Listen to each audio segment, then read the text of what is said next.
The Walleyes in Ellensburg battled it out in American Legion Twin Bill action at Larson Field last night. Game 1 was a back-and-forth contest that had iFIBER go up 3-0 on a 2-out rally in the top of the second. The Walleyes answered back with 2 in the home half of the frame to get back in it. Ellensburg brought 2 home in the top of the third to stretch its lead to 5-2. 3 consecutive singles by Kane Valdez, Seth Holden, and Brandon Sweet to start the bottom of the inning produced 2 runs to inch Moses Lake closer, 5-4.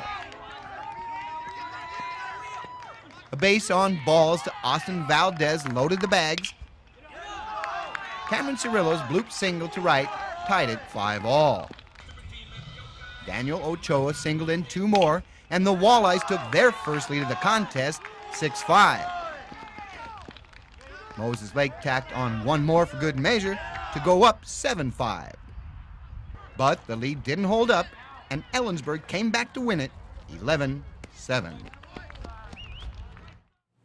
The second game of the doubleheader was a heck of a pitching duel that had the Walleyes up 2-1 through 5 innings. Kane Valdez was cruising along with 10 punch-outs, but the wheels came off the bus for Moses Lake in the top of the 6th, and the Walleyes dropped the game 6-1. The team is back on the diamond for a twin bill with Prosser June the 10th at Larson Field. The Mariners' offensive woes continue as they dropped another game to the Yankees. Masahiro Tanaka gave up 1 run over 7 innings in his return from the DL list, and the Yankees swept the M's. New York beat Seattle 3-1 last night. The Bronx Bombers got all the runs they needed on a 2-run homer by Garrett Jones and a solo shot by Mark Teixeira. Tanaka fanned a season-high 9 and had no walks in his first outing in a month. Seattle falls to 24-29 with the loss. The M's continue their home stand with a 4-game series with the Rays beginning tonight. American Pharoah arrived at Belmont Park for Saturday's running of the Belmont Stakes. The 3-year-old colt is trying to become the first Triple Crown winner since a firm claimed it in 1978.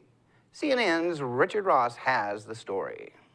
America's latest hope for a Triple Crown horse racing winner is in town. American Pharoah arrived at Long Island's MacArthur Airport and then received a police escort here to Belmont Park. He was first off the van at Barn 1.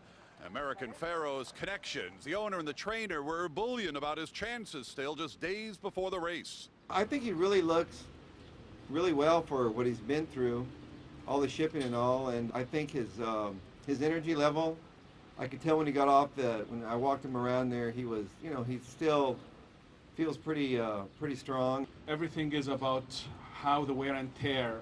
He's a world traveler, literally, in terms of how many times he traveled. He ran 2 big races. Now that would be his 4th in 8 weeks.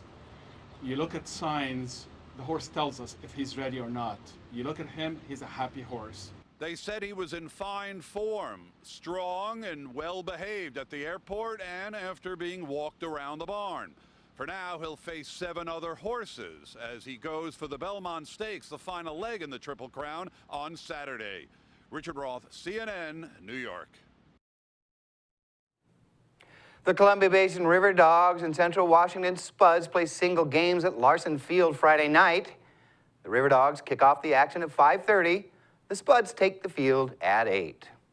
We'll be back after this break.